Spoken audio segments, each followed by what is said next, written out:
Olá, pessoal. E aí, Cris, beleza? Beleza, Dan? Tudo bem? Joia. Conseguimos, hein? Essa tecnologia Estão aqui. me ouvindo bem? Tô, tudo bem. Ouvindo e ouvindo. Beleza. Legal. E aí, vamos lá então? Vamos- Legal. Cara, deixa eu perguntar pra você então, assim, pra gente começar o nosso papo. Como não é uma entrevista, assim, daquela histórica e documental, que eu acho que é legal, assim, sempre ter também, acho que tem várias pessoas fazendo, e como a live é uma coisa que ela se dissolve daqui 24 horas, acho que é mais legal quem tá ao vivo vendo a conversa e aproveitando um pouco, né, tanto do seu conhecimento e um pouco das informações que você pode passar para a gente. E para começar, né, não tem como não falar disso. Eu queria saber como é que está sendo essa sua quarentena, o que, que você está fazendo, como é que você está dando aula, o que, que você está aprontando aí nesse É, isolamento aí. não está sendo fácil, né, cara? Um período difícil, uma situação inimaginável, né? Ninguém podia prever que algo desse tipo ia acontecer. Eu tenho, bom, basicamente, feito coisas diversas aqui em casa, tipo me organizar, arrumar acervo, mexer em gaveta, em armário, computador. Eu descobri, na verdade, coisas que eu nem imaginava que eu ainda tinha. Eu vou salvar tudo no HD externo e eu estava falando do que eu ainda não tinha feito, né? E coisas, tipo fotos e gravações, material não só meu, mas da escola também, coisa de alunos e tudo. E é um acervo incrível que até me levou para um outro ponto que eu vou falar depois, de um projeto que eu lembrando aqui na cabeça. Mas assim, organizado as coisas, e-mails também, tarefas, coisas assim, Legal. são coisas que ficam ali perdidas. Eu gosto de jogar tudo para a sorte certa, né? Para saber onde ir lá procurar depois e tudo. Eu vi quanto tempo que eu não fazia. Então eu me coloquei uma meta de fazer um pouquinho por dia, meia hora, uma hora que for, né? Então, Legal. antes de deitar, eu fico lá meia hora, uma hora organizando iPad, e-mail, computador, mexendo nos acessórios também, instrumentos, documentos. Então, assim, essa parte de casa assim é uma coisa que eu tenho trabalhado um bocado.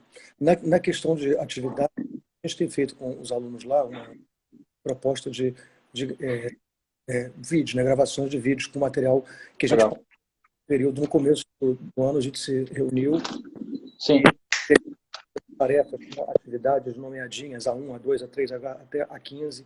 Então, cada semana, durante 15 semanas, eles tinham o que eles tinham que fazer direitinho lá. E eles estão mandando direitinho, Oh, estão cumprindo direitinho. Aí a gente tem que dar um feedback das coisas agora. Tem coisas que eu preciso dar feedback ainda, mas eles têm mandado as coisas e nisso tem desde atividades de ordem técnica e musical até coisas culturais, né? Assistir filmes, e recitais e vídeos, né? Online e sim. tecer interações por escrito ou ora por áudio. Algumas vezes eu peço para que seja por WhatsApp mesmo, porque junto ao que eles estão vendo, o que, é que eles acessam de conteúdo, o que, é que eles escolheram, como que Sim. eles relatam, tem a forma como eles se expressam também. Claro. É isso que eu estou avaliando nesse aspecto e em outro momento por escrito também para avaliar o processo de escrita, Então né? as aulas continuaram. As aulas não teve uma interrupção, assim. Eles têm atividades, eles têm Uhum. atividades, né? Não são propriamente aulas porque a gente não está podendo dar aula, né? Sim. Enfim, não é uma atividade regular porque a universidade está paralisada, está fazendo algumas coisas remotamente, mas a gente tem que entender como a situação vai ficar ainda.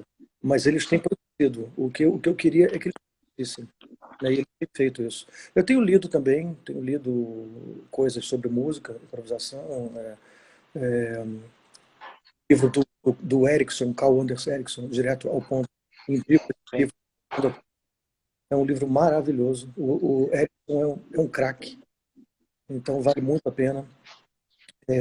Tenho lido artigos também, teses, assim, sobre assuntos ligados às coisas que eu estou buscando. E um projeto que eu estava querendo fazer, até que eu, nisso de achar material dos alunos, eu me dei conta de que eu estou tendo faz 20 anos lá na escola, né? Porque Aham.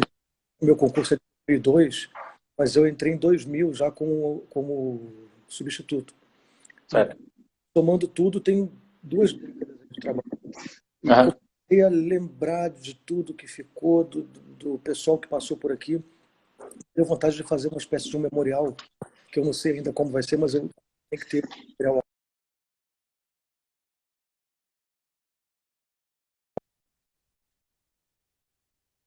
que não vai ser tão interessante, um instigante. Mas assim, falando sobre essa rapaziada toda que passou por aqui, gente maravilhosa. Cada período, um resumo de cada aluno, de cada atividade, eventos, fotos. Porque se hoje para trás, fazer isso sobre 20 anos vai ser bem complicado. Sim. Fazer isso daqui a 10, ou daqui a 5, ou daqui a 20. É. Ou não. Eu quero fazer. Não sei como é que vai ser, vai dar um trabalho danado. Vontade de fazer.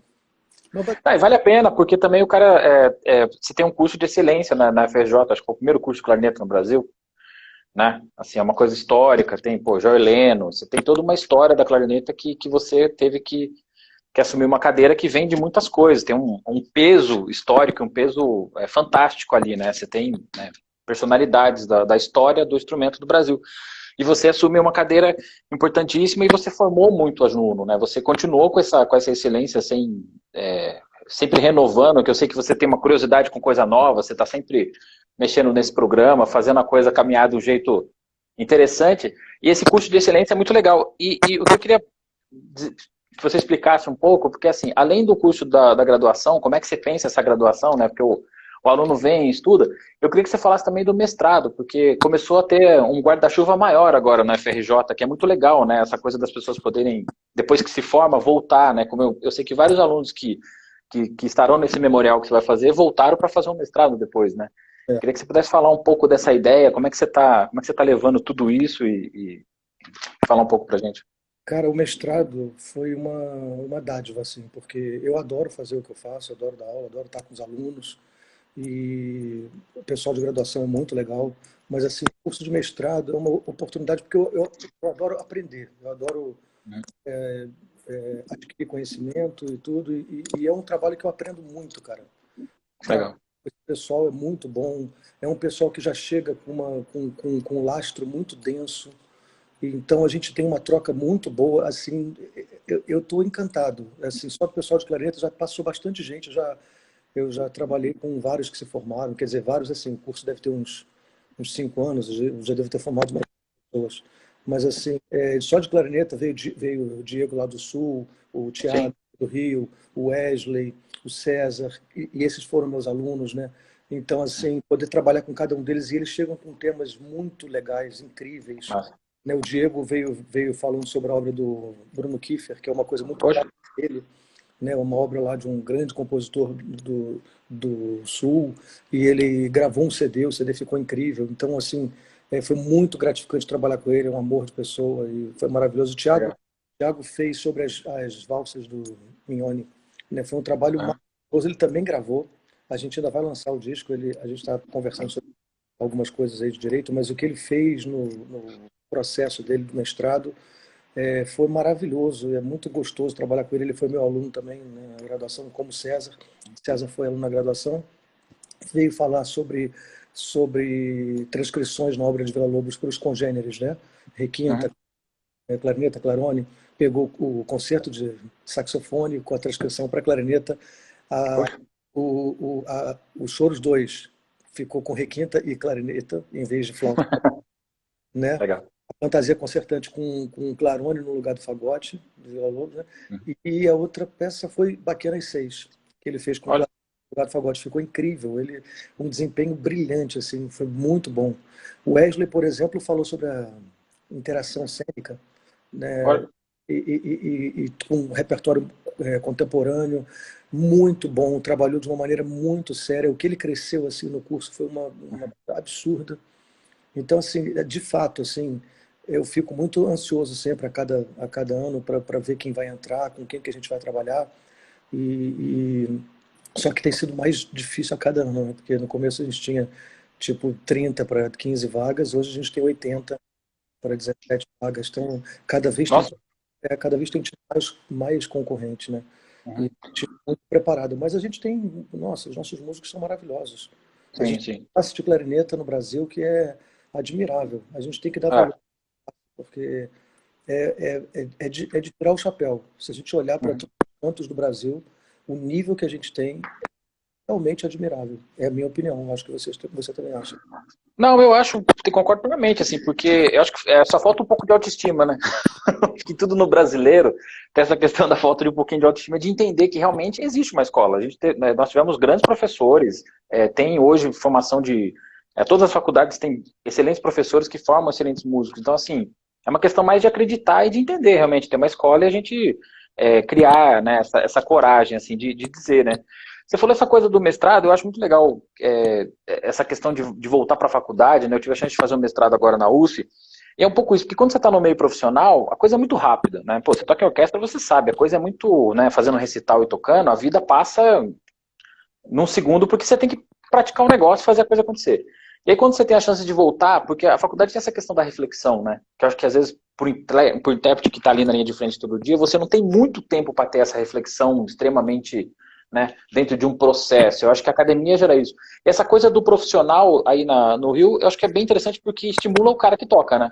Estimula o cara que toca a voltar para a faculdade, porque o trabalho dele vai ser tocar. Não vai ser um trabalho. Tem a parte, eu acho que escrita um pouco, né? Tem um artigo, alguma coisa, mas eu queria que você falasse, o que você faz? Você tem recitais, você faz. Porque eu sei que a sua graduação tem isso, né? Você tem um recital, né? Um recital de mês, você tem uma coisa que tem que ser cumprido ali. No mestrado também, o cara tem que fazer os recitais, como é que é? Pois é, a gente tentou um meio termo que fosse da seguinte maneira: não é uma coisa totalmente prática, tipo assim, do tipo você não escreve, tem uma dissertação a ser feita, só que ela Tá. tem uma parte que é um memorial e tem uma parte que é um relato de experiência daquilo que é feito durante o próprio curso e também um levantamento histórico. Não vou dizer que seja uma tese do tipo coisa de 200, 300 páginas. É Sim, um trabalho muito robusto do ponto de vista, se você comparar com um mestrado acadêmico, não é uma tal e sim, qual sim.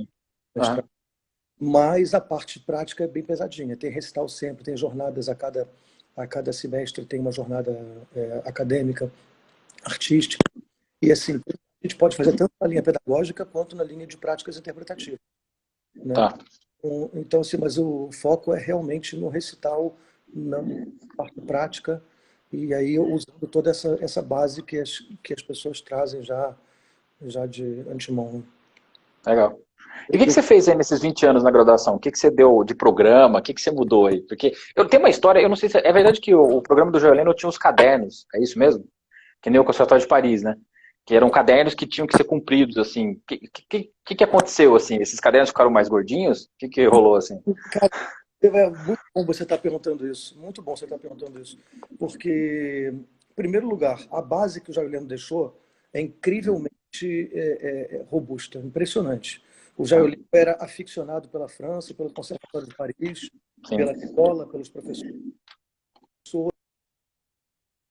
por tudo. Então, assim, ele buscou desenvolver aqui um retrato fiel do que o Conservatório de Paris à época. aham, Então, isso foi muito bom, por um lado, né, porque ainda é, claro, sim, e ele buscou retratar. Lógico que, em outra medida, a gente precisa criar uma identidade, que isso também foi sendo claro. criado ao longo do tempo. A gente não poderia ser simplesmente uma cópia do que era feito lá, e nem ele queria isso, e ele conseguia resultados que não iam para essa direção. Mas, assim, quando eu entrei, eu busquei seguir o que o Jair Leno fechou, o que o Zé Carlos fez, o que o Freitas Sim, fez. E assim, não tem como inventar muito a roda, sobretudo quando você está com 25 anos caindo numa universidade, sabendo nem trocar as suas próprias fraldas, quanto mais a dos outros, né? sim, Então, sim. eu não tive pretensão de fazer nada de novo. Então, os métodos, Kelpier, Magnani, o Janjan, Bozar, todos os Uhum. métodos, em cada período, tudo que ele desenvolveu, o que era para cada período, eu mantive. E, Olha, legal. gente, por isso que eu estou falando que a sua pergunta é boa, isso veio há 20 anos, até hoje. Eu nunca mudei nada. Esse ano eu estou Poxa, propondo uma mudança e eu vou dizer por quê. Porque, na verdade, esses métodos são incríveis, mas eu acho que a gente tem que olhar para o futuro no sentido em que está tudo mudando, né? sim, A maneira como a gente se expressa, onde a gente vai apresentar o nosso trabalho, quais demandas a gente tem que ter. Então, assim, a gente precisa trabalhar com técnicas expandidas, a gente Sim, precisa sim. trabalhar com música popular, precisa trabalhar com improvisação, precisa trabalhar com noção de harmonia, sabe? É Uhum. lógico que a faculdade teria que suprir tudo isso, né? Mas eu nem estou dizendo que não tem, mas eu acho que a gente tem que colaborar no sentido de, por exemplo, o Artishaw é um método muito interessante. Ele Uhum. tem temas jazzísticos dele no final lá, ele tem progressões harmônicas interessantes, ele tem trabalhos com uma noção de música popular sem sair daquela mola mestra, daquela nossa base, que é a técnica clarinetística, porque ele foi um grande Sim. clarinetista, né? Então, assim, eu estou introduzindo o Artishaw, o Gâmbaro, Legal. o Magnani. Só que como é que eu fiz? Eu peguei. Primeiro que eu acho assim, uma coisa, a gente vai tender cada vez mais no futuro a ir para cursos personalizados. A gente vai precisar Sim, pensar aluno por aluno. Não dá para botar sim, todo mundo no mesmo pacote. Tem um aluno que entra, que tem uma base maravilhosa e que quer trabalhar com música popular. Eu não posso ficar só trabalhando com ele naquele conceito de que o cara tem que fazer concurso para orquestra, porque a gente não sabe se vai ter vaga no futuro, como é que orquestra. vai ser. É, O meio orquestrão tem gente que quer é, trabalhar com certeza. mais na linha acadêmica, tem gente que quer trabalhar com música popular, tem gente que quer trabalhar com outra coisa completamente diferente. Então, assim, hoje eu estou oferecendo um cardápio. Eu peguei Legal. o método do primeiro período, que é o KEL, que são 17 estudos de staccato. Eu propus a cada um escolher 8. Até Poxa, porque eu legal. acho que o método tem que ser uma coisa prazerosa também, né? E muitas vezes, de 30 estudos do KEL, por exemplo, interpretativos, que é o terceiro período, tem uns que são muito legais, tem uns que não são tão legais. Só que todos demandam bastante. Sim, Então não tem nada que vai ser fácil ali, que o aluno vai, eu vou pegar esse aqui porque é muito fácil. Não é. Tem uns que são um pouco mais fáceis, outros um pouco mais difíceis, mas está tudo mais ou menos no mesmo nível. Então, quando sim. ele olha, ele pode olhar tudo, ele de certa forma vai conhecer um pouco do método todo, e ele vai escolher 8. Depois do Shaw, eu propus coisas específicas. Do Manhã eu abri um pouco com algumas coisas específicas e outras que eu quero que eles escolham. E eu inseri coisas, por exemplo, eles vão trabalhar em estúdio esse período. Do Olha, tipo, um dos temas do Artishock, todos eles estão com harmonização e coisas que o piano pode tocar junto, eles vão para o estúdio e vão tocar. E vão ter coros no meio que eles vão ter que improvisar. sim. Então, isso todos vão ter que fazer. Não importa se o improviso vai ser bom, vai ser ruim, tem que Uhum. começar a fazer. A gente precisa começar a fazer isso. Isso Sim. é libertador. Isso é libertador. Entendeu? Então, assim, o que eu tenho feito hoje é isso com os alunos que entraram no primeiro período agora entraram 4. Legal. 4? Então, eles todos estão entrando já com com o mesmo modelo do que eles vão seguir daqui para frente. No segundo período vai ser a mesma coisa. Ao ponto Legal. de, quando chegarem no oitavo período, eles vão ter conhecido os 8 métodos, os 8 métodos, estudos? períodos, só que conhecido outros também, outros 10, Sim. e tocado coisas que eles sintam mais prazer também para que o estudo fique mais interessante. Você acha legal essa coisa? Uma coisa que a gente, né, a gente percebe um pouco é assim, o professor hoje mudou, porque não é mais aquela coisa, chegava o aluno com uma peça e você tinha que falar tudo para o aluno, era uma coisa muito escolástica. Hoje todo mundo tem gravação, escuta, então a coisa está um pouco mais rápida, o professor está virando mais um orientador, realmente isso que você está fazendo. Não, ó, o caminho é esse, vai, vamos nessa que vai dar certo. Você acha realmente que essa coisa da orientação hoje, por estar num mundo mais rápido, é o futuro? E uma outra questão, assim, a gente até está nesse assunto da improvisação, que eu tenho tentado, aos poucos, escrever as minhas cadências. Né? Que é ou improvisar a cadência, porque isso é uma coisa que o músico perdeu, né? O músico antigamente eles improvisavam a cadência, né? Eles sempre improvisavam na cadência, né? Até conversei isso com a Lê, a gente estava falando de improvisação num outro momento, e o músico erudito ele perdeu essa questão por conta do CD, né? O CD nos impôs certas cadências, né? E obrigou os intérpretes a ter que estudar certas cadências, né? Então, eu queria saber de você se talvez essa reflexão, quando o aluno vai tocar uma peça, dele buscar isso, né? De buscar uma própria cadência, uma própria improvisação, também estudar todas as outras cadências, que é um processo, e se isso faz parte da sua orientação, assim, se você busca essa orientação com eles, assim, tentar dar esses caminhos, assim, porque é isso que você falou, o cara hoje não. Eu acho que a gente teve uma escola que tentava ser solista, mas não tem caminho para ser solista, o mercado não existe. Aí depois de um período todo mundo começou a resolver tocar em orquestra, mas também não tem orquestra. E aí as faculdades ficaram faltando certas coisas, né? E hoje o músico, você, por exemplo, você toca em orquestra, sola, toca música de câmara e dá aula. Então, dentro da sua bagagem, como é que você orienta tudo isso? Porque você faz as quatro coisas, né? Teoricamente, e toca também, né, música popular, grava, faz bastante coisa. Como é que você orienta aí? E se você pensa nisso, nessa questão do professor mais como um cara que acende uma luz e não fica só ensinando divisão e posição?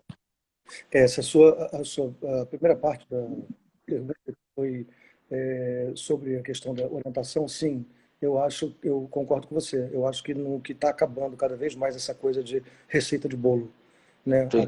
Porque são vários bolos, não tem um bolo só, são vários. Então é difícil, porque eu venho de uma escola, sobretudo, né? Eu acho que eu concordo, depois você também. A gente veio muito de uma linha de, de uma receita que funcionava, que existia, que É. funcionava, mas que era um pouco comum a todo mundo. Como você mesmo falou, a coisa de ser solista, depois de tocar em orquestra e tal. E hoje a gente já vê que não é mais assim. Então, o que eu procuro fazer hoje, mesmo não tendo condições, porque eu de coisas aqui para as quais eu não tenho capacidade de ser um bom professor. Eu não tenho.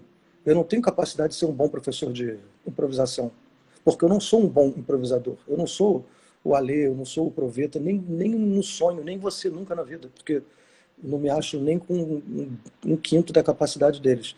Mas eu posso falar sobre isso. Eu acho Sim, que o professor não tem que ser aquele cara que faz tudo, aquele cara perfeito, que não erra, né? Que nem um pai que ensina um filho. O pai também é falho, né? sim. Então, assim, eu tenho gaps, né? Só que eu preciso falar para eles, olha, presta atenção, o mundo está mudando, vai por essa Sim. direção. Você precisa fazer isso, você precisa fazer aquilo. É claro que nessa onda a gente cresce. Espero poder chegar daqui a um tempo e dizer eu sou um bom improvisador, entendeu? Sim, sim. Mas assim, por exemplo, uma das coisas que eu fiz nesse, Né, já tá virando. nesse não, nas férias eu também eu faço. Nas férias eu sempre abro, né? Uhum. Eu sempre falei isso. Quem me conhece sabe da teoria lá das gavetinhas, né? E eu sempre falo que a gaveta com calma. E nesse período agora que a gente ficou em isolamento, mas sem tocar, sem botar a cara na rua para tocar, né, sem um Sim, compromisso de subir no palco, é o período onde a gente pode mexer nas coisas. Né? Eu mexi muito com os Leptong, que é uma coisa que eu já queria fazer, mexi muito com multifônico, mexi muito com respiração circular, que foram coisas que eu sempre falei assim, isso aqui eu não tenho muito tempo, mas quando eu tiver um tempo eu faço. Então, por que uhum. não fazer agora? Né? Até para descobrir que não era tão fácil quanto eu pensava Sim, e para descobrir que não era nenhum bicho de sete cabeças também. Então, assim, sim, eu me forcei todo dia, né? Por quê? Porque eu sempre tive aquela preocupação de quando a gente está tendo que ensaiar e subir no palco e tocar que nem um desesperado, dois recitais no mesmo dia, não sei o quê. Cara, não dá muito tempo de abrir certas coisas. Não dá muito tempo. sim. É. Então, assim, esse é o momento que eu estou fazendo isso. Mas eu concordo com você, a gente tem que pensar muito. Eu falo para os alunos coisas que eu penso que sejam importantes para eles, mas não necessariamente coisas que eu consiga fazer. Mas com o tempo, espero conseguir fazer também as coisas que eu falo para eles, e inclusive com a ajuda deles. Tem aluno Sim, sim. que faz bem uma coisa que eu falo, vem cá, como é que você faz isso? Não Uhum. sei, não sei não, se vira. É. Verbaliza aí o teu conhecimento e agora inverte. Eu sou o aluno, você é o professor, fala para mim como é que você faz isso. Então, assim, eu acho que é uma via de mão dupla. Eu não tenho nenhum problema de chegar para o aluno e falar isso eu não faço bem. Ou falar, me ajuda aqui a fazer isso. Ou então, faça isso, embora eu não faça. Uhum. Eu não tenho nenhum problema com essas coisas, mas cada vez mais eu tenho pedido a cada aluno que atente para isso, porque a minha meta é que eles cresçam, que eles desenvolvam e que quando eles terminem a nossa etapa, eles estejam Sim, prontos para fazer aquilo que eles se propuseram a fazer. sim. Seja o que for, não importa o que. E eu acho que com o passar do tempo, o aluno para entrar na faculdade, ele não vai precisar fazer um teste de habilidade específica tocando closé ou seja lá o que for, pulant. Eu acho que ele vai precisar dominar Finale, Sibelius, Adobe Premiere, Ah. Logic, Pro Tools. Gravação, Pro Tools, isso que eu ia falar. Ele vai precisar, já entrando na faculdade, o cara já vai saber isso. É ele que se faz, o aluno é que se faz nesse mundo, a cada dia que passa. Eles vão ter que ser realmente os próprios gestores da carreira, porque a carreira vai ser muito construída em projetos. O cara faz uma coisa aqui, faz outra ali, e assim vai. Essa coisa de emprego, de orquestra e tudo isso, não sei até que ponto isso vai continuar do jeito que é.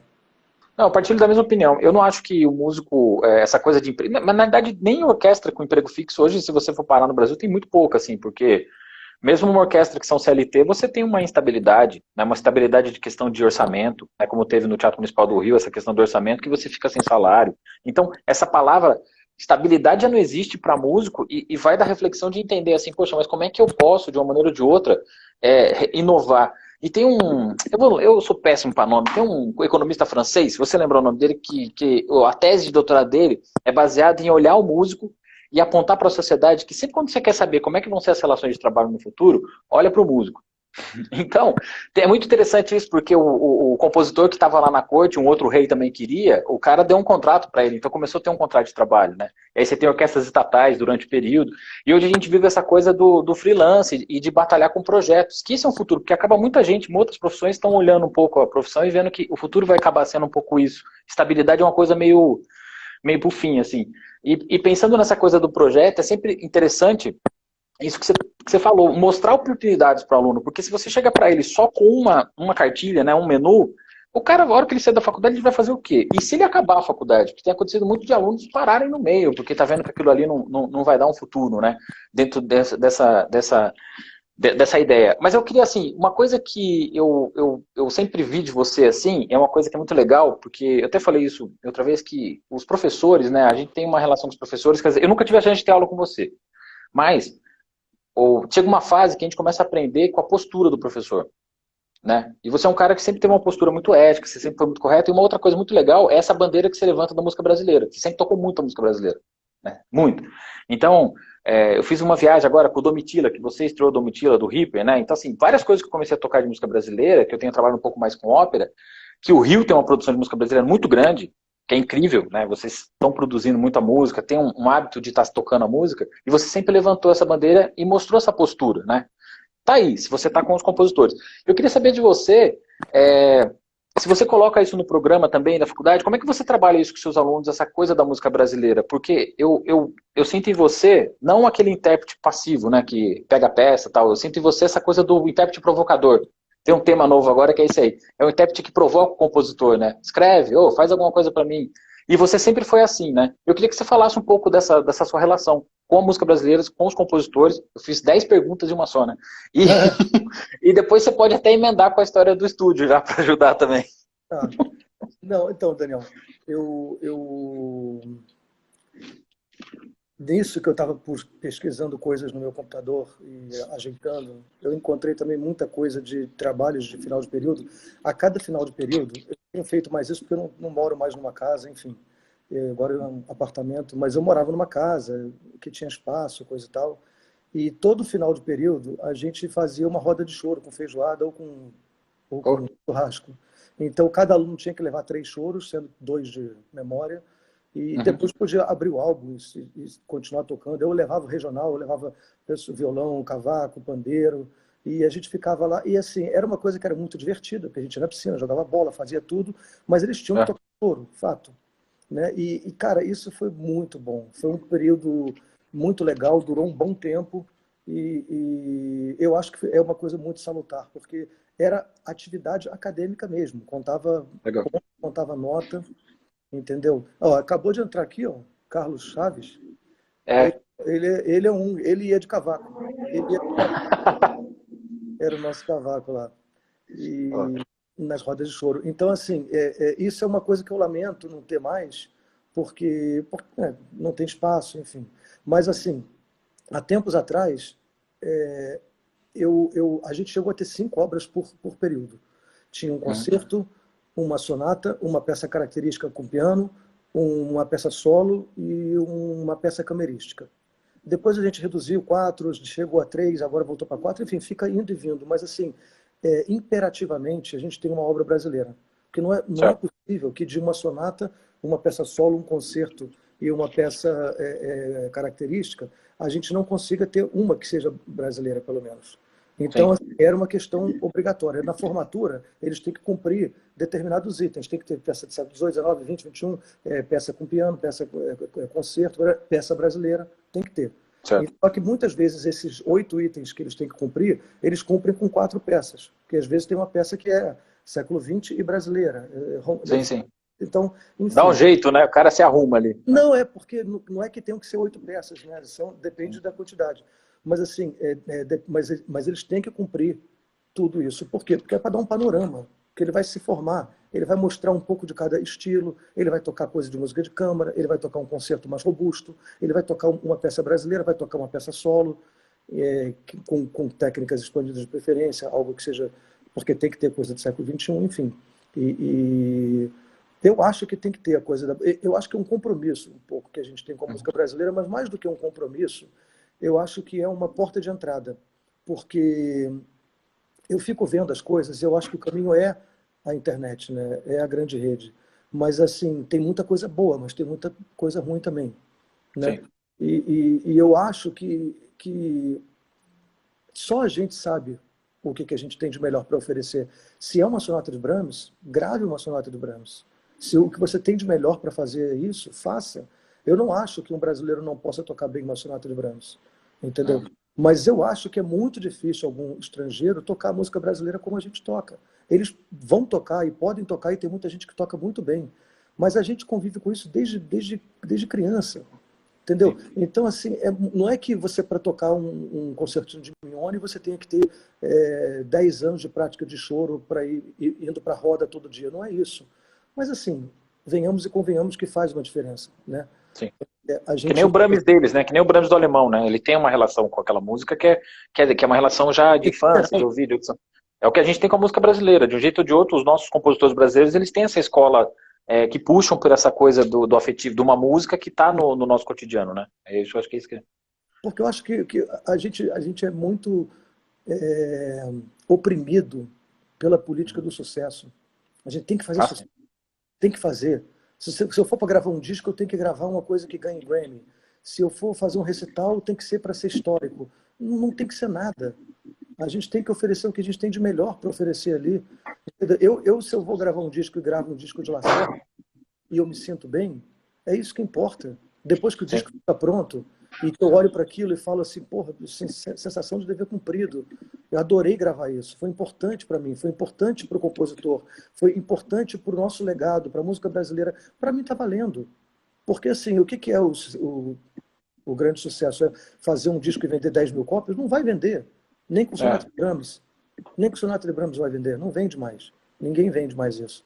Entendeu? A não ser um ou outro aqui, um Martin Frost, enfim, um Otensano. Alguém vai acabar vendendo expressivamente. Mas expressivamente significa 5 mil cópias. Ninguém vende 20 mil cópias. E outra coisa, se a gente não gravar música brasileira, se a gente não tocar música brasileira, quem vai tocar, cara?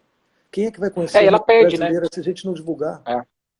Não, e se não tiver uma gravação, mesmo as partituras, é tão difícil às vezes você encontrar, tem uma relação. Nós temos também esse problema da relação com a partitura, né? Você não consegue encontrar às vezes, você consegue uma cópia ruim, aí você tem que fazer uma edição, não funciona. Então eu acho que tem uma coisa da música brasileira de batalhar, assim, de ter o material, de poder gravar, né? Também poder gravar é sempre um problema, você sabe disso.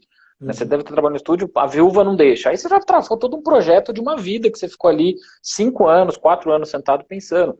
Então, tem toda uma relação, tem rolado algumas discussões sobre isso com os próprios compositores, porque assim, as pessoas escrevem música para alguém tocar. Ninguém escreve música para botar na gaveta e que se dane, né? Até cria essa relação. Então, às vezes, essa reflexão assim, pô, mas como é que eu posso gravar? Como é que eu posso... Não precisa ser um CD, você pode fazer uma gravação e deixar como um registro no site ou em algum lugar. Tem todo esse mecanismo também dessa música brasileira. Mas você não acha muito difícil? Né? É muito difícil você começar, porque pensa bem assim, Cristiano, você vai dar aula para uma criança nova, né? Aí eu preciso dar uma peça para ela, uma peça um pouco mais iniciante, assim. Você tem a melodia, mas você não tem outra. Porque o repertório brasileiro, ele demanda uma certa técnica. Você não acha que a música brasileira ainda tem bastante coisa, mas ainda falta a gente tentar organizar essas coisas e disponibilizar para as pessoas tocarem e gravar? Mas olha, Daniel, eu vou te dizer, tem muita coisa. Tem muita coisa então. na melodia. Mas sabe o que acontece com a gente? É que a gente repete padrões. Eu faço uma lista de 20 obras brasileiras aqui, eu sou capaz de dizer para você que se você rodar o Brasil, 90% dos lugares você vai ver as mesmas peças. Ninguém toca nada diferente. Sabe que quando a gente conta uma coisa e todo mundo acredita, se eu disser aqui, não sei o que, não sei o que lá, e você diz a mesma coisa, é verdade, ninguém vai nem checar. Isso tem acontecido. Eu sou o primeiro a gostar da melodia, gravei a melodia e tudo, mas assim, todo mundo toca a melodia porque só uma das coisas que eu me forcei a fazer quando eu entrei na faculdade, lá para dar aula, foi que, assim, se a gente tinha 10 alunos de bacharelados por período para cada um, obrigatoriamente a peça do outro. E a gente não repetia a peça em 3, 4 anos. Então a gente criou um banco de partituras gigantesco e a gente teve que conseguir. Tem muitas obras muito boas, deve ter vários ex-alunos aí que devem estar vendo a live, tudo que podem comprovar o que eu estou falando. A gente busca, através da quantidade, sim, também ter qualidade, mas assim, a gente descobre coisas que não dão certo. Tem período com determinado aluno que a gente bota obras tal. E a obra X lá é ruim mesmo. A gente já anota no nosso caderninho e não toca mais aquilo, porque ela não é boa. Mas tem outras obras que são muito boas, que ficam no nosso repertório, que surgiram porque a gente se propôs a fazer uma coisa com quantidade. Assim, de não repetir, porque se você tem 8, 10 alunos de clarineta e você bota metade da coisa igual, o que o fulano faz, o Beltrano faz também, o Cicrano faz. Primeiro que já gera uma coisa do tipo, cara, pô, fulano tá fazendo a mesma peça que eu. Tudo bem, pode ter até um elemento bom da competitividade, mas eu prefiro pensar que não é com ele, com outro que ele compete, é com ele próprio. Então, o fato do cara ter um repertório pensado para ele, especificamente para ele, naquele período, entendeu? Eu acho que é muito bom. Eu acho que é muito legal. Então, assim, eu acho que tem muitas coisas brasileiras muito legais, de nível básico, de nível iniciante, mas eu acho que a gente costuma tocar sempre as mesmas coisas que são ótimas. Mas a gente vai tocar Ronaldo Miranda, Mahler, Lacerda, a gente vai Mione, a gente vai tocar as mesmas coisas. Se fizer uma lista aqui, você vai ver que você vai rodar o Brasil, ninguém vai tocar nada diferente. Sim. Entendeu? Então, eu acho que a gente tem que ir para um outro extremo. E outra coisa também, estimular a composição de obras novas. Sim. Né? Porque, por exemplo, se a gente pega... tem a coisa lá do Nicolai, que tem gravado sempre, um monte de vídeo legal, divertido, que é mal barato, beleza. Agora, eu não conheço muitas daquelas coisas, talvez ele esteja encomendando, ou talvez sejam coisas que... Mas, assim, imagina se nós fizéssemos as mesmas coisas ou coisas parecidas com música brasileira. Também vai ser um caso, porque a nossa música é muito rica. A nossa música é muito maravilhosa, a gente tem arranjadores incríveis. Sim, compositores, né? Exatamente. A chance da gente fazer uma coisa muito boa com material do Nelson Aires é muito maior do que fazendo flauta mágica. Sim. E tem uma relação também de se criar essa relação do compositor e intérprete, que é uma coisa que só está na história da clarineta. Sempre teve, sempre alguém escreveu para alguém.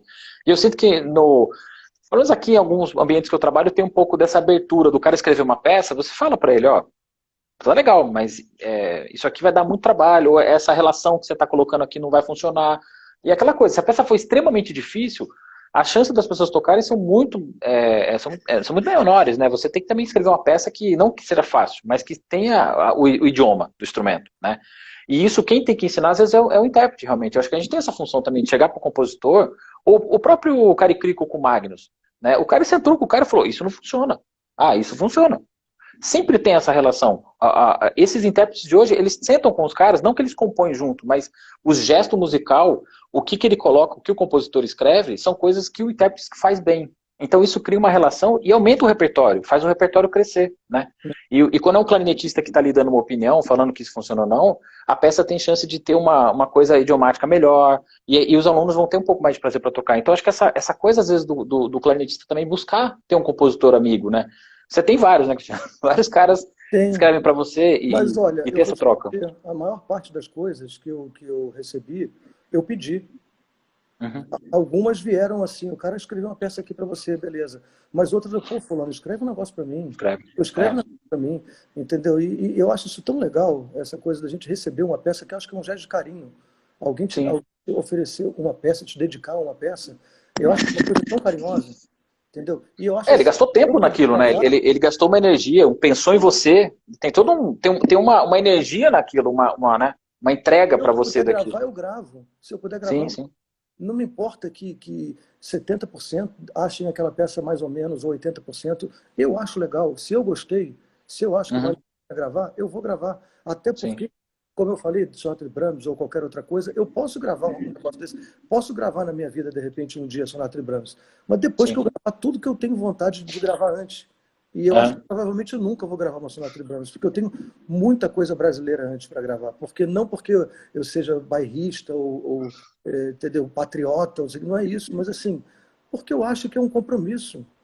Eu acho que É. quando o cara me dedica uma peça, se eu posso gravar de volta, eu gravo. Eu vou gravar agora quatro concertos brasileiros, que já estava com a pré-produção mais ou menos pronta, mas agora vai atrasar tudo por conta, né, da pandemia. Mas assim, Sim. eu curto fazer aquilo. Eu curto fazer. Eu vou fazer. Agora, se o público curtir também, eu vou ficar muito feliz. Se alguém não curtir, beleza, respeito, porque você nunca vai agradar todo mundo, né? Não É. adianta a gente fazer a coisa pensando só na gente. Eu não vou me balizar na minha vida pensando no outro. Não vou ficar pensando Não, o que. você. Não, e você está tocando uma coisa, está criando, produzindo material, porque você tem interesse, tem um compositor, tem um coletivo trabalhando naquilo, né? Então, assim, o resultado nunca vai agradar ninguém, porque isso é normal, isso faz parte do processo, ainda mais tem tanta gente no mundo. Mas eu acho interessante o fazer, porque se não faz, não faz, entendeu? Se ninguém se propõe a fazer, ou vou gravar isso, ou se propõe, escreve essa peça, né? Porque mesmo o compositor, compor é prática. Né? Se você está na faculdade ali com um amigo, você não dá chance dele de tentar escrever para clarinete e você ter essa coisa de fazer o cara praticar, o cara nunca vai ser um compositor. É que nem tocar clarinete, você tem que estudar. Composição é caneta, né? Sentar ou computador e tal. Precisa ter a prática também. E eu acho que tem que fazer. Essa coisa que você falou de gravar quatro concertos, eu acho ótimo, porque se você pega pelo menos eu vejo dois caras que têm uma certa ponta de clarinetista aí fora, que a base deles é trabalhar com compositor e gravar coisa nova.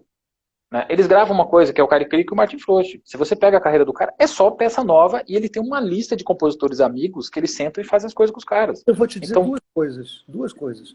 Uma, é muito bom tocar em público. Tocar no palco é muito bom, mas gravação é um outro nível, no sentido em que é isso que catapulta a nossa carreira. uhum, Quando você sai de casa, você entra num elevador, tem música tocando, no rádio do Uber tem música tocando, no seu carro tem música tocando, sim. e a gente conhece as coisas, primeiro, através da gravação, muitas vezes. Uhum, Aquele concerto que a gente faz, aquele recital que a gente faz, por melhor que tenha sido, por melhores, por mais maravilhosos que tenham sido, eles se encerram ali. sim. Se eles são gravados, eles já não se encerram ali. Se você produz algo, se você grava um disco, aquilo fica para a eternidade. A pessoa vai falar, eu lembrei do fulano, ela vai ver um registro, para ela dizer se Sim. gosta ou não gosta, se é ou não é, mas ela tem ali um registro. O registro é uma coisa fundamental. A gente está falando do Cari Crico, porque a gente ouve muita coisa do Cari Crico. A mesma coisa do Martin É. Frost. Eu fui Grava ver direto. o Crico tocar em São Paulo porque eu ouvi falar dele a vida toda. Por quê? Por causa das gravações que eu ouvia dele. Sim. Não foi por causa dos recitais que eu tinha visto. Então, assim, a gravação é uma coisa fundamental. E outra coisa que eu vou dizer, infelizmente, assim, no mundo a gente tem dois tipos de pessoas, as que falam e as que fazem. Sim. Porque a gente pode falar muito de todo mundo. Eu posso sentar e falar, não, porque o Cari Crico, porque aquela gravação não é boa, porque o fulano, porque o Martin Frost, eu não gosto daquilo. Vai lá e fazer. Vai lá fazer. É, CD é diferente. Alguém pode chegar, porque o CD do Cristiano foi ruim. Faz um para a gente faz. ver o que é bom também. O Entendeu? fazer demanda energia, né? E as pessoas não estão Fazer. muito afim de gastar essa energia, né? Isso que é a questão. Então, tudo que você tem que fazer, tudo que precisa, qualquer coisa, se você quer tocar uma peça bem, você tem que gastar uma energia ali e fazer, né? E a gravação, eu acho que tem uma coisa a mais, não sei se você está sentindo isso, que é uma energia muito grande, porque tem que ter um planejamento, tem que ter uma estrutura, você tem que dizer muitas coisas, né, Cristiano? Como é que você está trabalhando coisa? Porque é uma coisa que a gente não aprende, né? Aliás, Parece que você falar tem em que aprender na fazer, vida. eu acho que a gente tem que ter ideias, cara, boas ideias. Mas assim, falar, todo mundo fala. Eu falo, você Sim. fala, o Martin Frost fala. A gente, É. em certos momentos da vida, a gente fala. A gente sempre vai falar de alguém ou de alguma coisa, Sim. porque é da natureza humana. Mas a gente também tem que fazer. É isso que eu estou querendo dizer.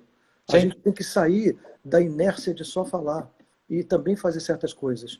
Eu estava vendo, lembrando do CD muito legal a ideia do Ivan de gravar com Caetano, por exemplo, um CD, Sim. um trabalho maravilhoso. Eu lembro quando eu estava no restaurante, ele mandou a gravação e eu ouvi, eu quase caí para trás. Falei, cara, que coisa bacana, que coisa linda. E assim, é uma coisa totalmente inusitada, entendeu? Sim. A gente tem que ter ideias, cara. Tem que ter ideias, tem que realizar. Porque todo projeto começa num sonho, começa num ideal, entendeu?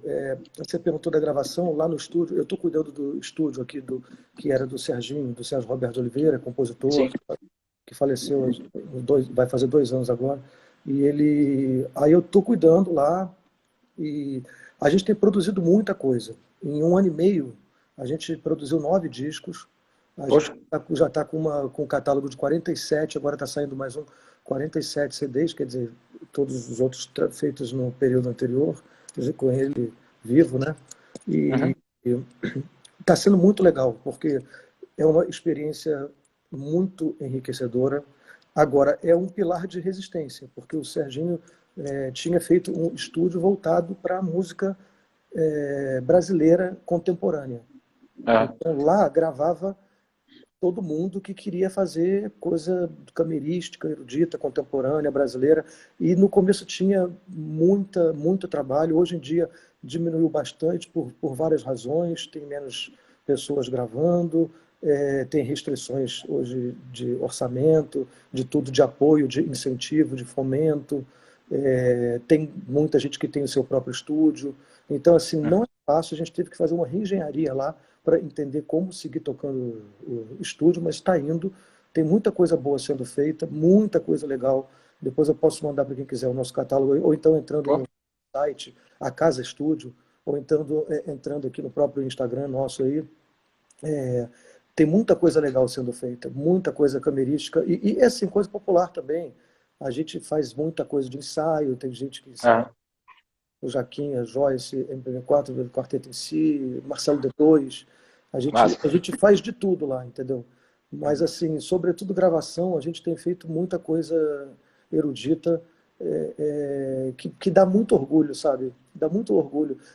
Dá qualquer coisa menos dinheiro. Mas assim, Mas dá muito orgulho, porque, é, cara, eu acho que é vocação. sim. Vocação. Você tem que ter alguma coisa. Por exemplo, eu adoro dar aula, é a coisa que me move e tudo, mas você imagina se alguém tiver que dar aula pensando, pô, que saco que eu tenho que. Ah, sim. Não dá para trabalhar assim. Não dá. É. A gente tem que fazer as coisas com prazer. O que eu não estou sentindo prazer, eu não faço. O que está me dando Claro. prazer, eu realizo. E Então, o essa estúdio, coisa de gravação fala aham, você está curtindo agora esse lance da gravação? Você tá muito. amando, assim. E como é que é o projeto lá? É possível, por exemplo, alguém pode mandar um projeto para gravação, vocês sentam, discute, porque tem questão orçamentária. Então, se alguém chega com dinheiro, discute, como é que consegue? Porque tem o selo e tem o estúdio. Uhum. Às vezes as pessoas não percebem que são coisas diferentes, né? Você tem um selo que o estúdio ele abarca todo o projeto, aí você tem a questão da grana e tal, e você tem a questão do estúdio que a pessoa pode alugar para fazer trabalhos, né? Daniel, 100%, cara, 100%. A pessoa chegar, conversar, tudo pode ser conversado, porque lá, assim, lógico, tem um valor de funcionamento, mas assim, cara, Claro. o negócio é produzir, cara. O negócio é Uhum. produzir, a gente tem que produzir coisas, sobretudo quando chega uma coisa assim que o olho brilha, cara, a gente tem que fazer. Sim. Tem que fazer. Legal, legal. Não adianta ficar parado lá sem fazer nada, e também não adianta deixar projeto bacana no papel parado, né? Tem que dar vida. Tem muita coisa legal para fazer. Muita coisa boa. Legal. E você tá com esse projeto dos concertos aí. Você acha que. Quando é que você lança? Vai lançar tudo junto? Vai fazer um CD só ou vários? Não, porque olha só, eu gravei os 4 primeiros em Cuiabá, há uns anos Ah, atrás. tá. E aí deu um problema lá com o governo, que, enfim, o CD está parado, eles não estão liberando para sair. Então esse está parado lá. Aí eu já gravei outros concertos depois, o do Sérgio Roberto, o Uhum. do, o do Lacerda, o Mione já está gravado, o Francis Raime. Então, assim, Sim. já tem outro que pode sair, entendeu? Tá.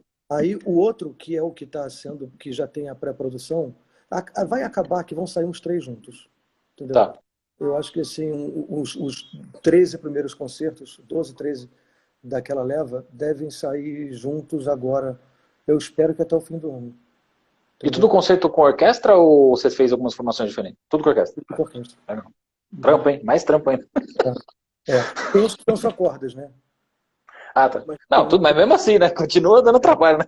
Quando você faz fazer um concerto com grupo de percussão, você grava aí. Uma semana você resolve, assim, né? A orquestra tem toda uma logística, né? Que é muito mais complicada. Assim. E a galera não sabe, né? A galera acha que é fácil fazer um CD, né?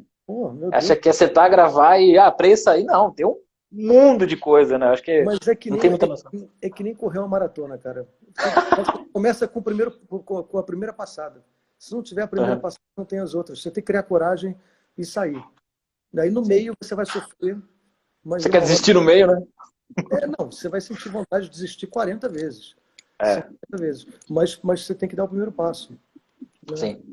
Eu acho muito legal. E você acha que talvez esse lance do CD físico pode se perder um pouco? Aqui em São Paulo mesmo está tendo um edital já de um PROAC, que é voltado só para EP. Você acha que talvez essa coisa eu tenho um livro legal, acho que é do Hanokuchi, que ele fala um pouco disso, que o intérprete ele teve aquela fase dos métodos, né? Que ele fazia método porque não tinha como deixar o nome. Então todo clarinetista tem um método, né, antigo. Aí tem a fase do CD, e aí está se discutindo qual que é a nova fase agora. Será que vai ter DVD ou vai deixar as coisas numa plataforma, sabe? Isso tem uma certa... Como é que você pensa nisso, assim? Porque o CD mesmo, o físico, ele tem ali um custo que também não é tão alto assim para prensar, mas você tem a arte, tem diversas coisas ali que são complicadas. Você acha que essa coisa digital pode dominar um pouco? Como é que você está pensando nisso? Não, já está dominando. Né? Eu acho que sempre vai ter espaço para o CD. O CD é uma coisa que não vai, eu acho que não vai terminar, não vai acabar, mas eu acho que cada vez tiragem menor. Antes era 3 mil, 2 mil, daqui a pouco 500, 200, daqui a pouco vai ser uma coisa mais quase como se fosse um brinde de final de festa, assim, sabe? Aquela coisa assim terminou a festa, o cara vai lá e pega um brinde. Assim, eu estou dizendo, você vai escolher 200 amigos queridos que você vai querer compartilhar com o CD para que a pessoa acompanhe todo o projeto, veja as fotos, leia sobre as obras, porque isso aí é muito direto. A pessoa pega, abre o CD, mas tem gente que nem tem mais tocador de CD. Não, você vê computadores hoje não vem com tocador mais. As pessoas ouviam muita música, às vezes escuta no carro. Eu não tenho tocador de CD em casa, assim, eu escuto no carro, porque eu não consigo... Eu não entendo ainda por que os CDs não saem com código de barra, sabe? O QR Code, né? Aquele QR Code que você coloca assim, aí você compra. E o cara leva o encarte para onde ele quiser. Ele comprou o CD ou ganhou o CD. Mas ele entrou no carro de alguém, ele passou ali no celular, conectou o celular na caixa de som, tocou. Tocou. Eu tenho um problema sério com leitura digital, assim, eu não consigo ficar lendo as coisas do computador, então eu dependo de ouvir, às vezes pegar mesmo, assim, eu preciso às vezes ver, eu gosto um pouco dessa questão manual, sabe? E eu sei que muita gente tem isso, né? Eu não sou tão velho assim. Tem gente que é bem mais velho que... Eu gosto também. Eu tenho essa relação, até leitura de livros às vezes, ou coisa que você precisa ler, se eu não imprimir e ter que riscar, ter essa sensação tátil, eu não consigo, parece que eu não consigo absorver o material. E o CD tem esse lance, você põe um CD, você começa a ler o rolê que teve aquele negócio ali, você começa a falar, pô, esse projeto começou, então eu sinto um pouco falta disso quando eu vou, por exemplo, para o Spotify, que não tem nada. Spotify não tem nem o nome do cara que tá tocando, às vezes. Se o cara não botar o nome dele ali, não tem nada, o Cristiano. É bem triste, assim. Eu não vou dizer que eu me arrependa, mas assim, cara, eu investi muita coisa em CD para a escola de música. Cada viagem que eu fazia antigamente, eu comprava, eu guardava uma grana forte, chegava nas lojas e tudo que eu não tinha, eu comprava. Tudo. Então, assim, a gente tem um catálogo lá de acho que uns 800 CDs. Só de clarineta, não é de orquestra, não, é clarineta mesmo. Isso na biblioteca? Você colocou, disponibilizou lá? No nosso armário. Olha, legal. Só que assim, primeiro, que a gente já tem tudo, né, digital, quase tudo, e segundo, que hoje em dia ninguém abre lá para pegar CD. O cara baixa hoje, ele quer peça tal. Quer dizer, tem uns que ele não encontra ainda, né? Que lá tem, que não tem no YouTube, peças muito específicas que às vezes você não encontra. Mas assim, cara, eu não sei se eu voltasse no tempo se eu faria aquilo, entendeu? Porque é muito investimento. É um investimento muito grande para uma coisa que hoje em dia você tem tudo online. Mas é isso, eu acho que vai ter espaço para o CD, sim, sabe? Vai ter. Vai continuar tendo espaço para o CD, mas a gente vai ter que descobrir uma forma nova de lidar com isso. O lançamento online, esse trabalho com com as plataformas todas, Deezer, Spotify, isso aí vai ter que ter sempre. Mas lançar o CD não impede isso. Você pode lançar o CD e ter o lançamento paralelo, né, nas plataformas Na digitais. plataforma. Eu acho que uma coisa, eu acho só que o que vai ter que ser conversado com as fábricas é de aliviar um pouco o custo para a prensagem menos de 1.000 cópias. Porque Sim, 1.000 cópias tem um preço específico, qualquer coisa que baixe de 1.000, 500, 700, 800, fica muito caro, fica quase o mesmo preço que prensar mesmo 1.000. preço. Eles vão Ah, ter que rever isso, porque 1.000 é muita coisa, parece que é pouca coisa, mas é muita coisa. É muito difícil você dar capilaridade para esse trabalho todo, você sim. fazer. E as pessoas não estão comprando, elas usam, elas baixam o Spotify. Mas É, você paga lá. ter o CD na mão é muito legal. A gente pensou que não teria álbum de figurinhas de Copa do Mundo, e tem. E Tem um monte tem, né? de álbum É, de figurinha. Jornal, eu só gosto de ler o jornal mesmo, gosto de ler é, livro, eu gosto do livro físico, entendeu? sim. Sempre vai. Tem gente que gosta do CD mesmo, entendeu? É. Sempre vai Não, e tem ter. aquilo que você falou do documentado, né? O CD acaba sendo um material documentado que você pode guardar, que tem umas informações que são bem bacanas. Eu acho que isso prevalece. E a questão da gravação também, né? Isso é uma coisa que você pensa muito, é a questão de deixar aquele registro, porque a música só funciona quando tem som. Não, uma partitura não resolve. A partitura ali é só um pedaço de papel, a gente sabe disso. A música, ela precisa do som, ela precisa que alguém toque aquilo ali para ela virar alguma coisa. Então a gravação ela faz essa função, né? Dela manter e deixar isso. E você tem pensado um pouco assim, você gravou com orquestra, os concertos, você tem encomendado mais peças ou você está mais tentando resolver todas as peças que você tem para gravar nessa mesa e deixou na gaveta? Você colocou na gaveta, você está querendo gravar tudo primeiro? Boa pergunta, porque eu tinha um pouco grande de encomendar peça, né? Eu estou segurando um fogo, eu estou segurando fogo um pouco, porque eu preciso gravar as coisas, eu preciso me focar uns 3 anos, 4 anos aí, para poder dar conta de chegar pelo menos em 80% do que eu queria ter gravado, não, do que eu preciso gravar. Então, Sim. assim, tem coisas que eu continuo recebendo, tem 2 concertos agora sendo concluídos, mas eu não tenho mais aquela coisa. Agora eu não estou muito naquele momento de, sabe, de que as pessoas escrevam, de pedir, Sim. porque eu quero gravar o máximo de coisas que eu puder, sobretudo agora, tanto lá no estúdio e tudo. Então, daqui a um tempo, daqui a uns 3, 4 anos, eu vou começar a perturbar de novo as pessoas para Legal. receber mais coisa, mas por hora eu quero tentar gravar o máximo de coisas que eu puder. E você tem gravado coisas de compositores, enfim, você gravou Franz Harm, você gravou. Você gravou o Vitor Santos, você gravou, não gravou? Tinha um concerto? Uhum. Incrível, né? Tem caras mais novos, assim, que você está buscando? Você está conhecendo alguns caras mais novos? Porque às vezes eu trabalho com compositores que estão fazendo mestrado ou doutorado assim, e eu estou sentindo uma leva de compositores vindo extremamente abertos. E também com uma relação com a música popular muito interessante, porque o compositor de hoje, esses alunos, geralmente é uma galera que estudou guitarra ou tocou música popular, fez composição, então ele tem uma bagagem de música popular, e aí ele pega a técnica da música contemporânea ou da música, né, tradicional e faz uma música que está sendo muito interessante hoje, assim, eu tenho a chance de tocar um pouco esse tipo de música. Você está tendo esse contato aí também no Rio? Pouco, pouco. É, Você estava falando aqui, eu estava ouvindo você falar e pensando. Meu contato é mais com o pessoal mais velho sim. e que não tem escrito tanto com essa pegada que você está falando, não. Mas é maravilhoso. Isso quer dizer, eu recebi uma peça lá do Mermari há Ah, um ano sim. atrás, lá para clarinete e piano, maravilhosa, mas é clarinete e Sim. piano. E eu vou gravar, mas assim, num outro projeto que não de orquestra, entendeu? Mas concertos mesmo, dos concertos que eu tenho recebido, eu tenho pensado, realmente não tem muito pessoal mais novo, não, mas é uma pegada muito legal que eu queria muito ter. Eu estou cutucando muito o Proveta para fazer um concerto, Sim. e aí, só que ele está sempre. Ele falou, não, me dá um tempo, que eu sei, eu estou te dando um tempo, mas não vou parar de te encher o saco, não. Quem imagina, cara, ter um concerto do Proveta deve ser uma coisa Sim. muito. Eu já pedi um pro Luco uma vez, mas o Luco é contra conceito, entendeu? Ele tem uma coisa ética dele. Ah, Ele é? não vai escrever nunca o conceito. Ele. Não, coisas dele, da forma, dele achar que a forma talvez precisa repensar um pouco. Ele tem uma coisa dele assim, aí ele falou: não, eu nunca vou escrever um conceito. Pode Mas pedir qualquer coisa. você vê, cara, a gente tem coisas tão incríveis aqui.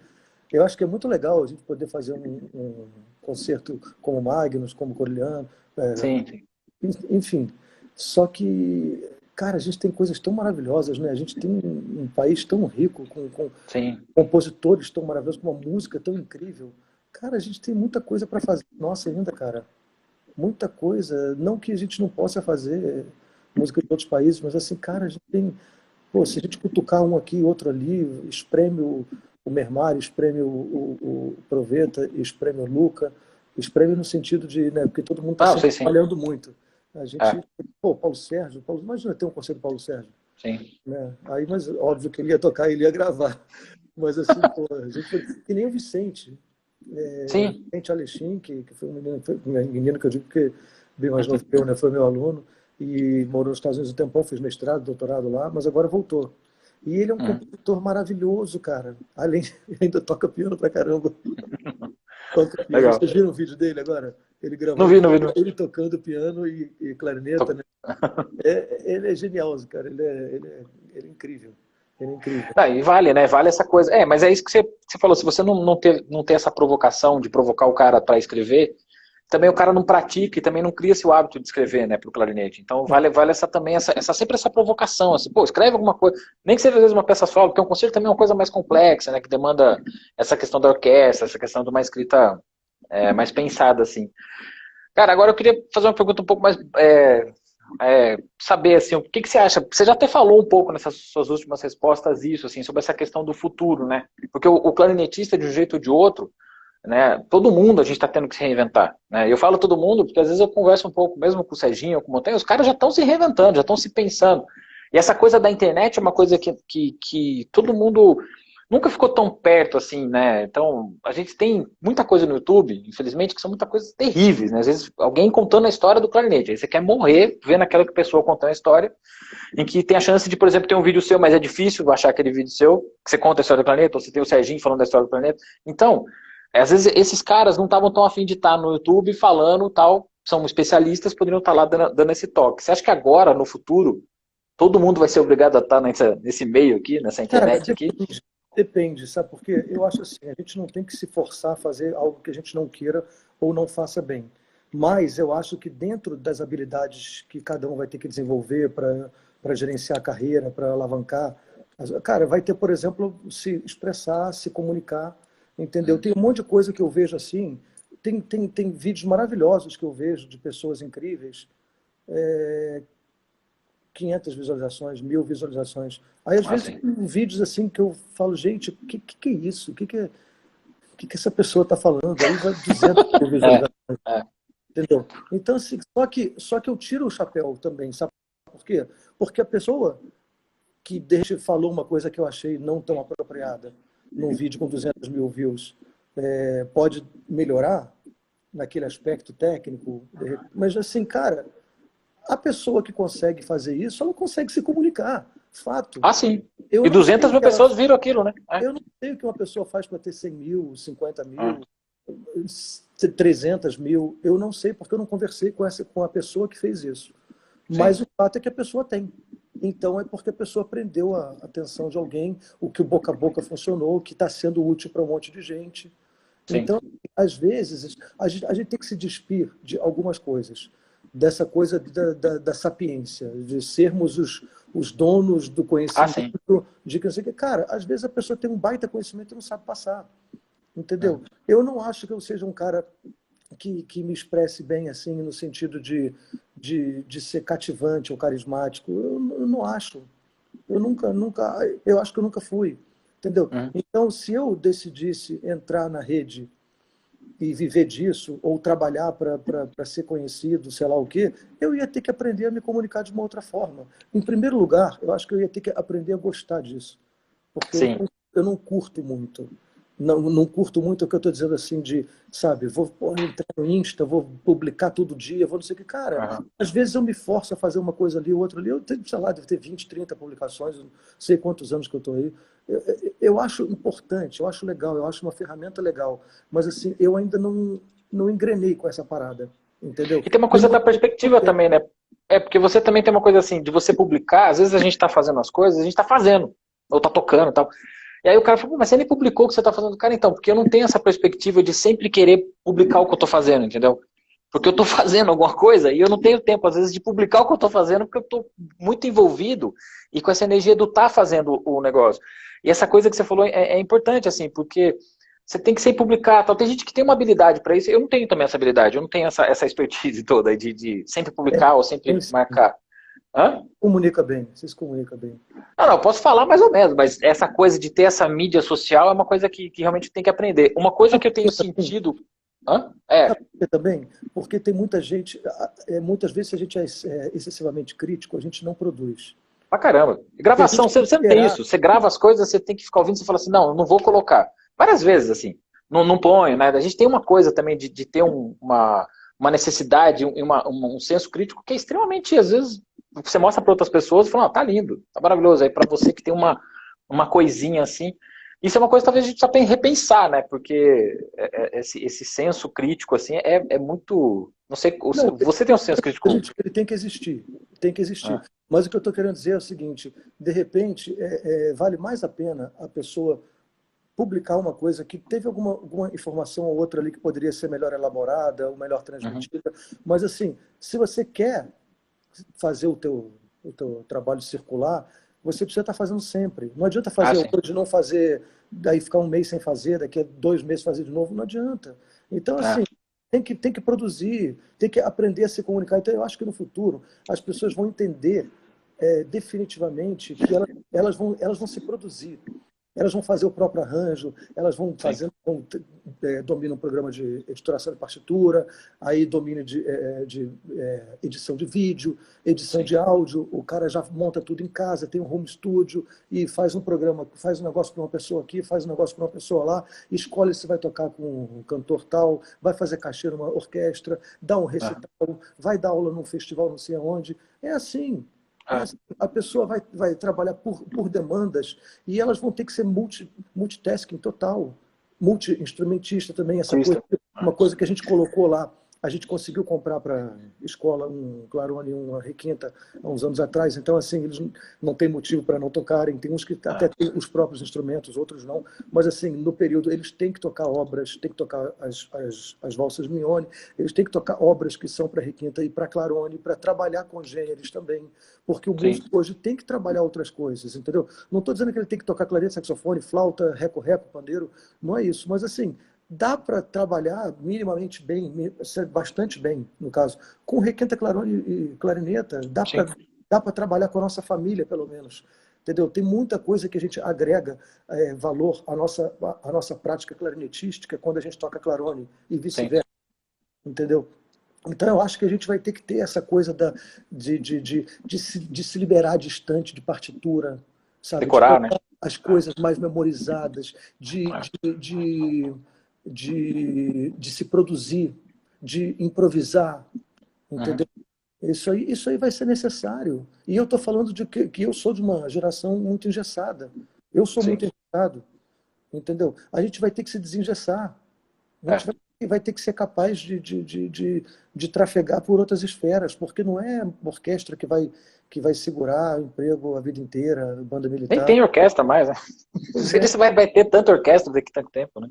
Pois é, as coisas estão mudando e as orquestras vão precisar se reinventar. Você falou isso, uma coisa que eu achei interessante. Eu tenho visto algumas orquestras assim, de fora, assim, que tem um programa e uma ideia que é bem interessante. Eu vou falar assim uma opinião particular do Daniel agora. Tem 2 orquestras que eu acompanho, assim, e eu vejo que tem um projeto muito bom. Muito bom no sentido assim, orquestra como uma função para a sociedade. Sabe uma orquestra que tem uma função para aquela sociedade? Eu vejo a Petrobras, sem dúvida, e a Orquestra da Bahia. Porque assim, eu fui assistir um show da Petrobras, não tinha cantor, era só orquestra, no Allianz Parque aqui, devia ter 8, 9 mil pessoas, bem mais eu acho. Cara, me desculpa, uma orquestra, só orquestra, tudo bem, tinha um repertório X, mas com 9, 10 mil pessoas, e foram 2 shows eu acho, sabe? Tipo, 20 mil pessoas no final de semana, o que uma orquestra em São Paulo às vezes não faz no ano de público. Você entende a relação? Então, essa relação da proximidade é uma orquestra que eu vejo de uma maneira muito genial. E eu sinto que algumas orquestras de fora, pelo menos, têm esse pensamento de renovar. Então, eu vi até um edital de uma orquestra que queria um clarinetista flexível. Flexível o quê? O cara tem que tocar clarinete, clarone e requinta, ele tem que tocar música contemporânea, ele tem que ter uma certa prática de improviso, e tudo bem. E a orquestra é um grupo lá com 20 pessoas que se aumenta quando precisa, e toca muita música de câmara contemporânea. é como se fosse uma instituição musical, né? O cara tá ali para tocar o que precisa ser tocado. Então, orquestra, como um organismo gigante, com 5 caras no naipe, 4 caras, isso é uma coisa que logo, logo acabou, né? E eu vejo a Petrobras numa coisa dessa, porque vocês tocam de tudo, né? E eu acho muito genial isso, que ao mesmo tempo que vocês tocaram aqui esse lance do rock, eu lembro que na semana seguinte, a minha esposa às vezes faz cachê aí, né? Vocês foram tocar Strauss no sábado. Tipo, genial, sabe? Isso é genial, porque você dá para a sociedade música. O que a orquestra faz? Ela oferece música para a sociedade, ponto. E dependendo da música que é oferecida, é feita de qualidade. Então, eu sei que você tem uma certa mão na Petrobras, né? Tem aquela coisa da comissão, assim. Como é que você ajuda nisso? Porque já que você está sempre pensando na frente, você consegue, de um jeito ou de outro, colocar um pouco dessas ideias mais ousadas, né? Cara, olha só, isso é uma coisa bem complicada, porque da mesma forma que tem gente que pensa como você e eu, tem gente que pensa o contrário, né? Sim, Do certeza. tipo, a orquestra tem que tocar música sinfônica e ponto. Não pode tocar, não pode misturar com rock, com não sei o quê. Não, faz-se de tudo lá. Black Album, faz Queen, Uhum. tudo. E assim, cara, se você bota 10 mil pessoas no Allianz Arena lotado, entendeu? E as pessoas saem em êxtase de lá. E depois Sim. saem falando que foram assistir uma orquestra tocando Queen.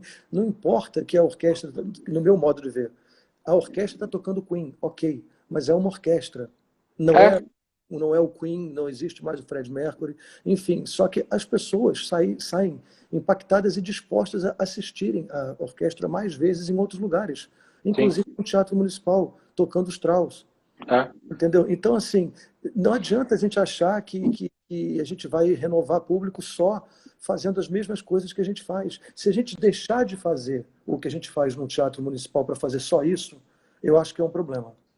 Claro, claro. Mas Porque se perde a você... função. Exatamente. Mas se você buscar abarcar todo tipo de público, de estilo, e faz isso com qualidade, porque tem que ter qualidade também, senão não se sustenta. Claro. Se você faz isso se comunicando com o público, entendeu? Funciona. Porque a orquestra ali, ela se comunica com o público. Sim. Então sai realmente, cara, a gente tem feedbacks incríveis. E assim, por exemplo, das coisas mais difíceis que tem é conceber, por exemplo, na quarentena, no isolamento agora, você conceber o que fazer. Porque, tudo bem, tem coisas que a gente acaba indo naturalmente. Dia das Mães, tem uma homenagem ao Dia das Mães lá, tá até no Instagram aí, coisa e tal, que foi lançado ontem, parará, parará. Mas assim, o que se está fazendo? Mundo Bita com criança. Vai sair agora, essa semana, um trabalho nosso com o Mundo Bita, que é muito legal, porque as crianças estão em casa com os pais e querendo conteúdo, e elas vão ter acesso a uma coisa divertida, uma música bacana, uma animação Sim. legal, entendeu? Então, assim, por que a orquestra não pode fazer isso? Por que a gente não pode tocar um trecho do Vapenseiro com a nona de Beethoven também? Sim. Aí gravamos Brasileirinho, aí vamos fazer agora em junho alguma coisa ligada à festa junina, entendeu? Porque a gente precisa se comunicar. Não adianta achar que a gente vai ficar postando vídeo antigo e isso vai bastar. Não basta. Porque isso já tem sido feito e tem sido legal. Agora, por exemplo, teve o Mágico de Oz no ano passado, em outubro, que fez, e foi postado agora o espetáculo inteiro, num domingo desses aí. Cara, milhares de pessoas assistindo online e outras tantas depois. Tinha não sei quantas mil visualizações agora, tempos atrás. E o espetáculo estava muito bonito, cara. Estava muito legal. Entendeu? Legal. Então, assim, é o Mágico de Oz com orquestra e 2 Sim. cantores. Então, assim, tem que fazer de tudo. Eu acho que é super importante fazer de tudo. É que eu acho que essa orquestra romântica acabou com a música, né? Não, Sabe, o modelo. tem espaço, porque Esse modelo de orquestra romântica.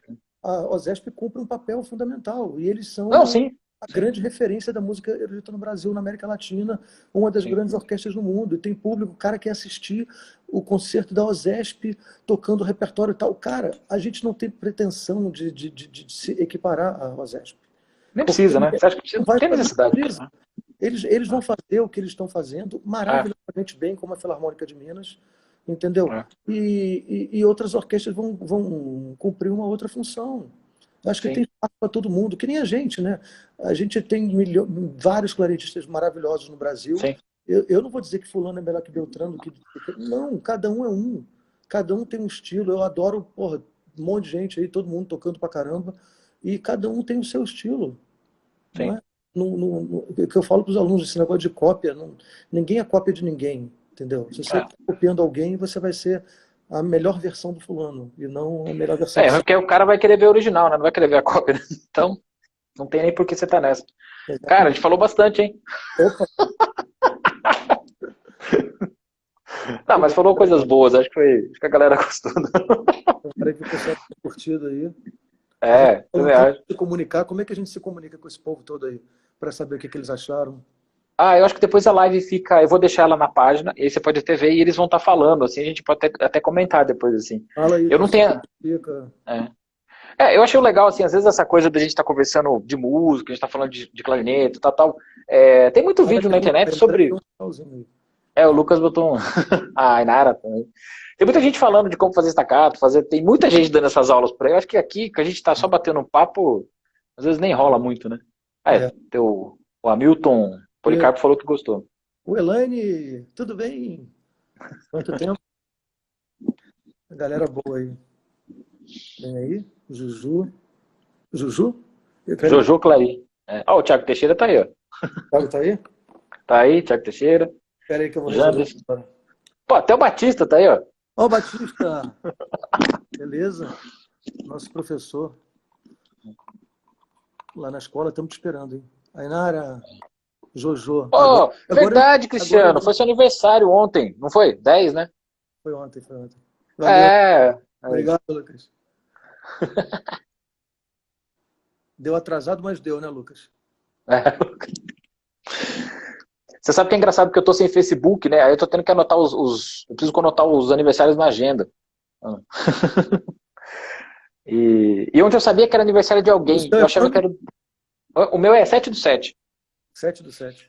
E você sabe que ontem eu acordei e falei assim, nossa, hoje é aniversário de alguém, né? Eu conversei muito com a Rafa isso o dia inteiro. Eu falei, será que é do Diogo? Eu lembro que era alguém, assim, conhecido, que tava próximo, assim. Até brinquei, o Diogo, é seu aniversário? Ele falou, não. Aí eu sabia, era o seu que eu tava esquecendo.